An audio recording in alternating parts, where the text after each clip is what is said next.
Does your boyfriend have husband privileges? This is the JMA Podcast, episode 14. This is Joyfully Married After with Heath and Tracy. I'm Heath. And I'm Tracy.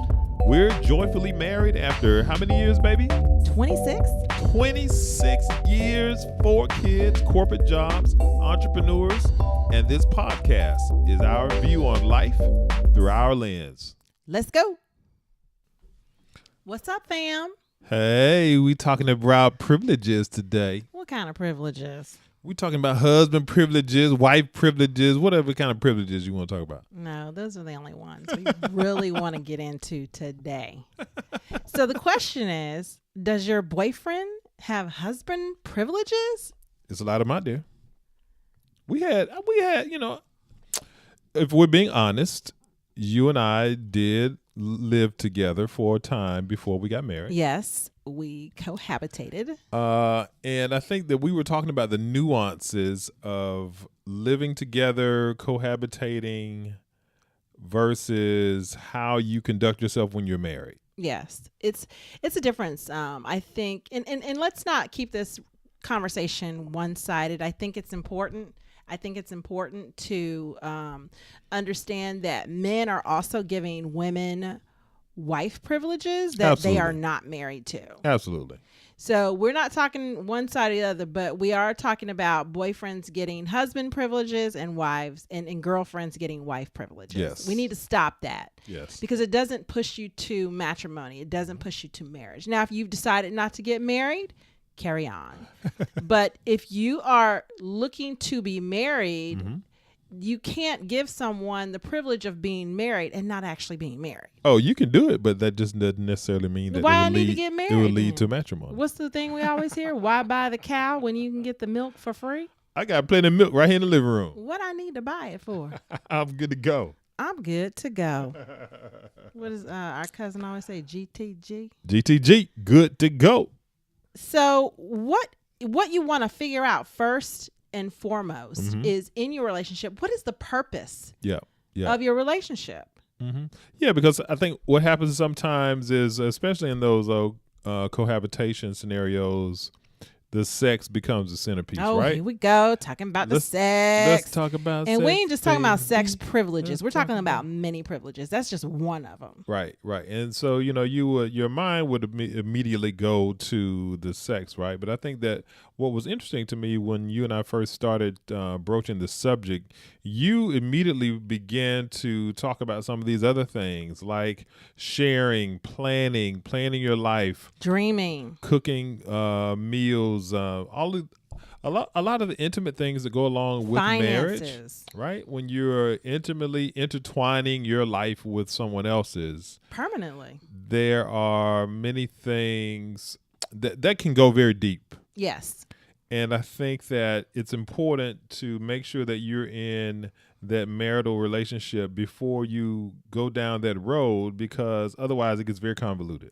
Yeah, and that's why I say what you have to think about, what is the purpose of your relationship. Yes. If you are purposefully moving toward marriage, have that discussion. Sure. Have the discussion about next level. I think what happens with a lot of couples is they have a great relationship, they're having great sex in their relationship, and they keep going, and then someone says, "What are we doing here?" Right. And then they say, "I'm going to give you the next step." And the next step is we're going to live together.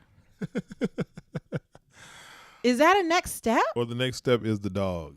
Oh, it's so cute, but this is not pushing the relationship forward. Or how about the next step is we're getting a house together? Oh my gosh, that one is big. Yeah, That's I a see big that. decision. And to me, when you start sharing the intimate part of your life, the intimate parts of your life, your family, your finances, Yeah.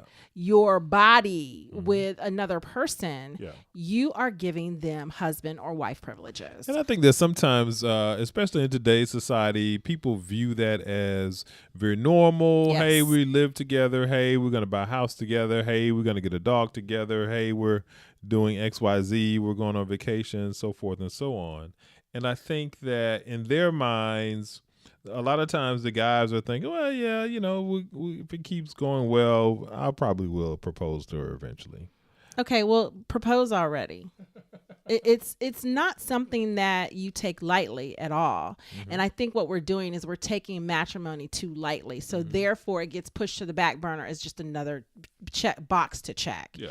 I think it's important to realize who you're dealing with before you even get to a certain level. Why would you want to move in with someone and you're not sure? I think we move into the try and buy phase. Yeah. So, baby, did you have to try me out first before No. you decided you wanted to marry me? No, I knew very quickly that I wanted to marry you. Yeah, and I think most guys do, ladies.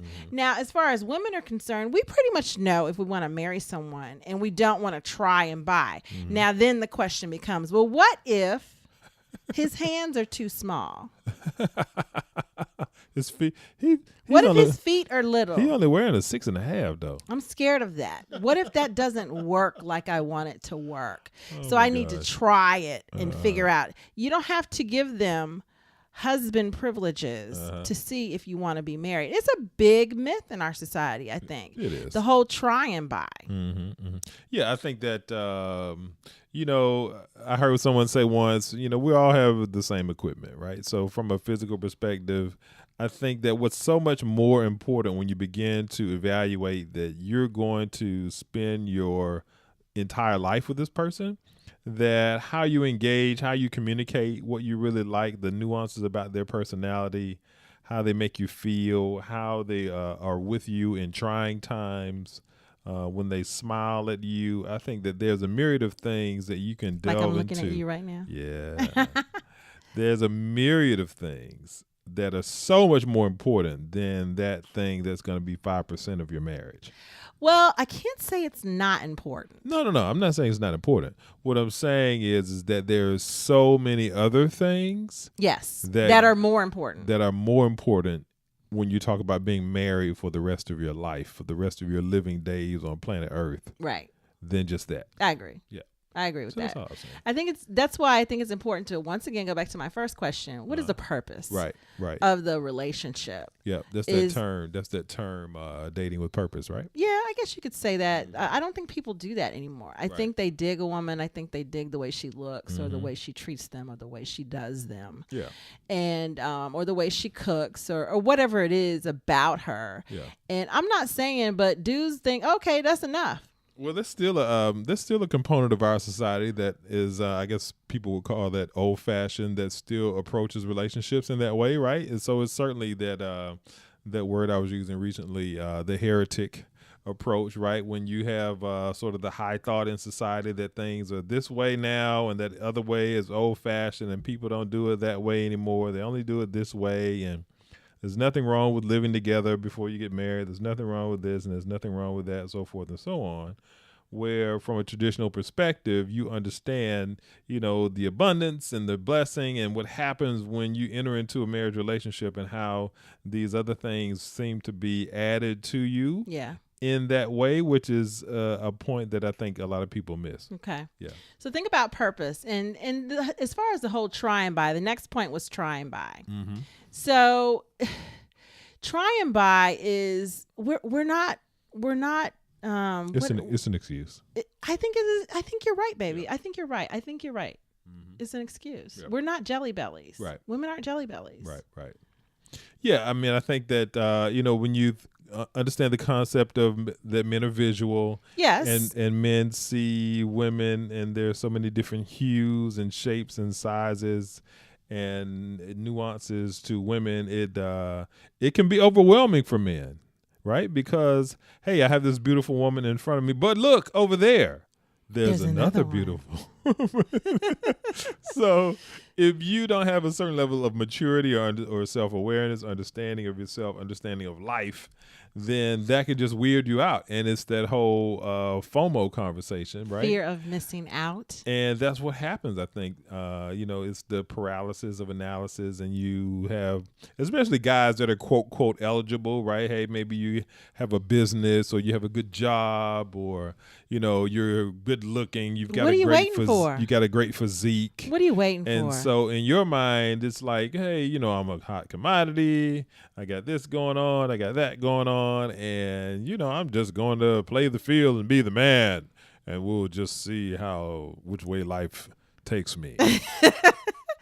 And then women, meanwhile, are thinking about their biological clock. They're thinking about their girlfriends and their sisters getting married, and they want to have the wedding. That's a whole nother conversation.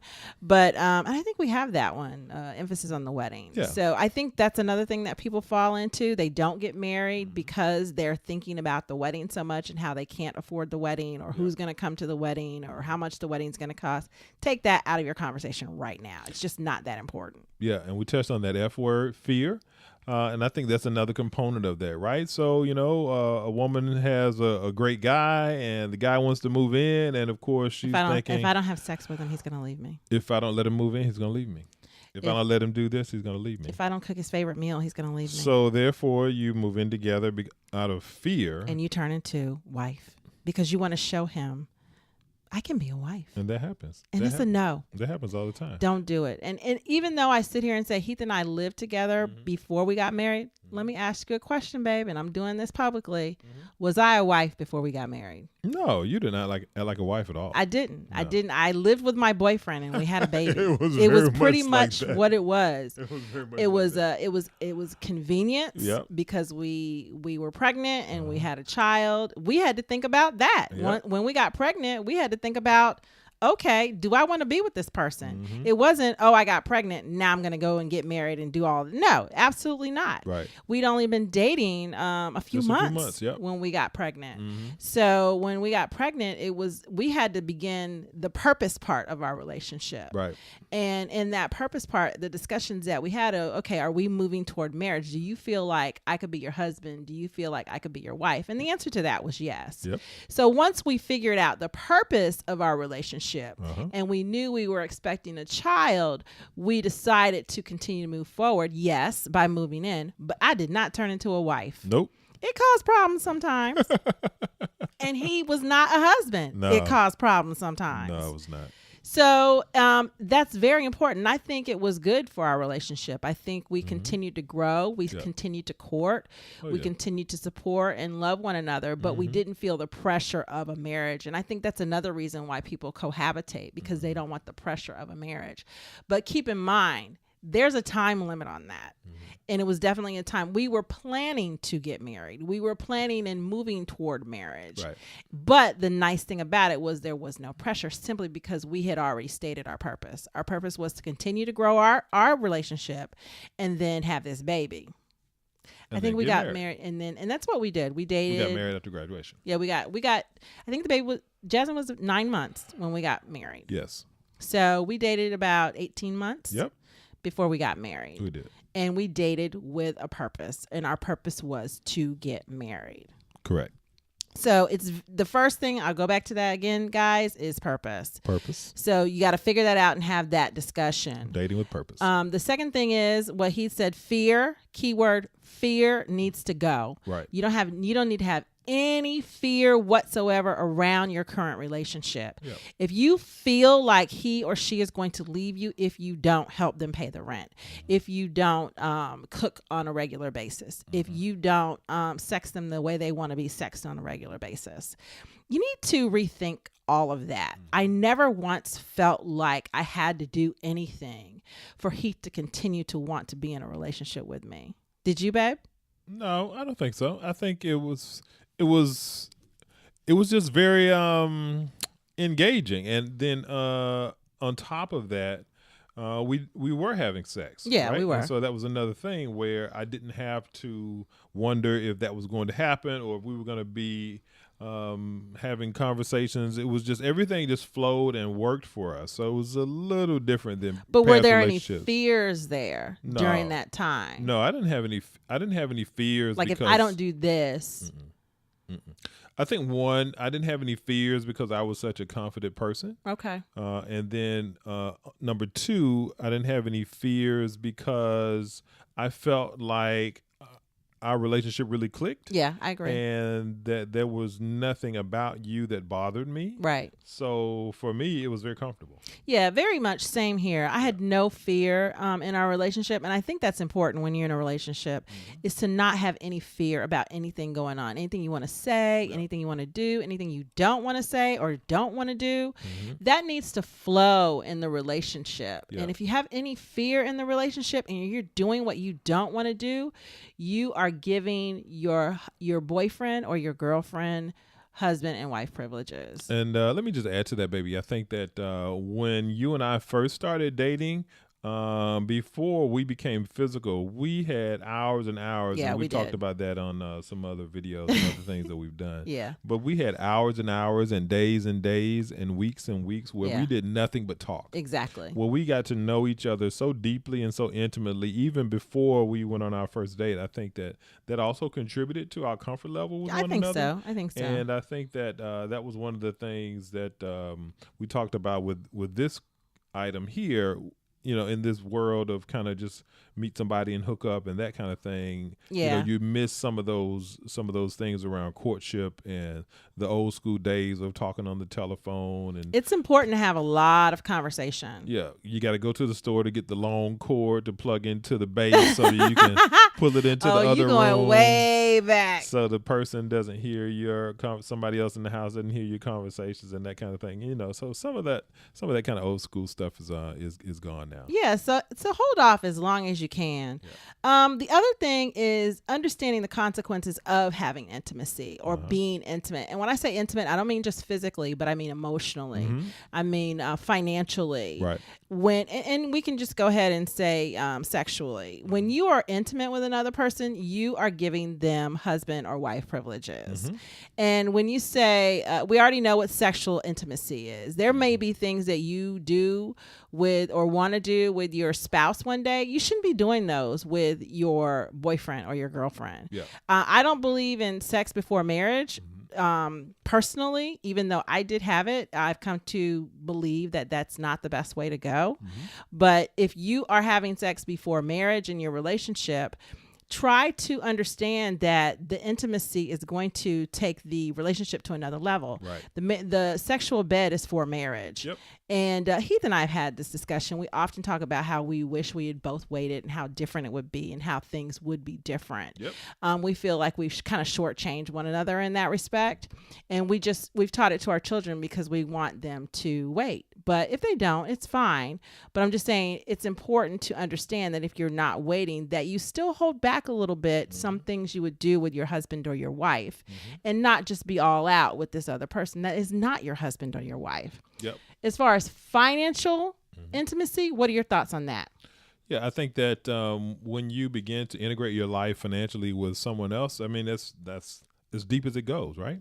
And I think that you have to be careful with that. You have to be cognizant of that because when you start talking about buying houses with people and Renting, paying rent, bills, paying rent together, car notes back and forth, and then when you don't have the marriage relationship, it's very easy to have some confusion.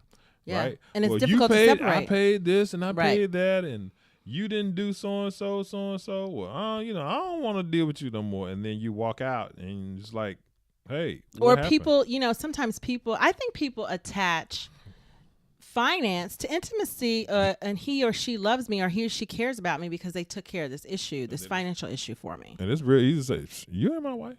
Yeah, that's real easy. I ain't married to you. And then a lot of times people feel like their significant other or their boyfriend or girlfriend that has more money than they do, they feel like they should contribute to them. And I just don't think you should feel that way. Well, I made more money anyway, child, so you can hit the bricks with your sorry self. Yeah, we don't want to have that conversation. There's just, unless you are moving toward a purposeful union, Right. there's no reason to discuss your finances whatsoever. Yeah, but I'm saying it's easy to get those things confused and have a lot of challenges around that kind of stuff when you don't have the marriage relationship. Yeah, and that's why you need to keep it surface. Keep it surface level. I'll loan you this. Yep.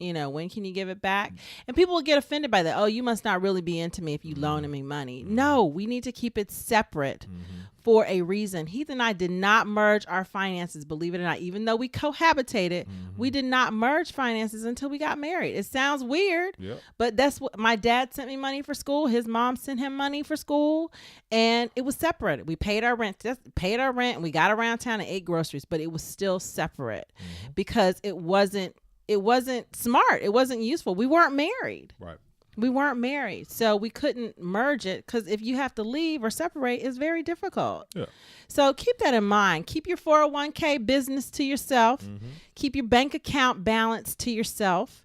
If whatever your rent is, keep it to yourself. Yeah. And as far as someone helping you with it, let them help you without you asking. Yeah. You need to go to God for your help. That's the one that's going to help you. Operate in faith, move in faith. So we talked about that. Yeah. Not fear, but faith. And that if that's the correct person for you to be with, things are going to work out fine. And so you continue to do you, and all will be well. Yes. I think those are the things that we wanted to touch on as far as giving people privileges. Yep. This is for men too. I'm not just talking about women. Absolutely. Men are guilty of the same thing. Yep. So walk in purpose in your relationship. You know, don't think this is try and buy season because it isn't. Yep. Understand the consequences of your intimacy with other people. And don't be afraid. Don't have any fear. Move in faith. Move in faith. Thank you. Thanks again for listening today, folks. If you liked any of what you heard, please like, comment, and subscribe to our podcast. Tell a friend, too. And you can engage us at heathandtracy.com for all the goings on in our world. Queen Tracy, speak to the people. Bye, loves.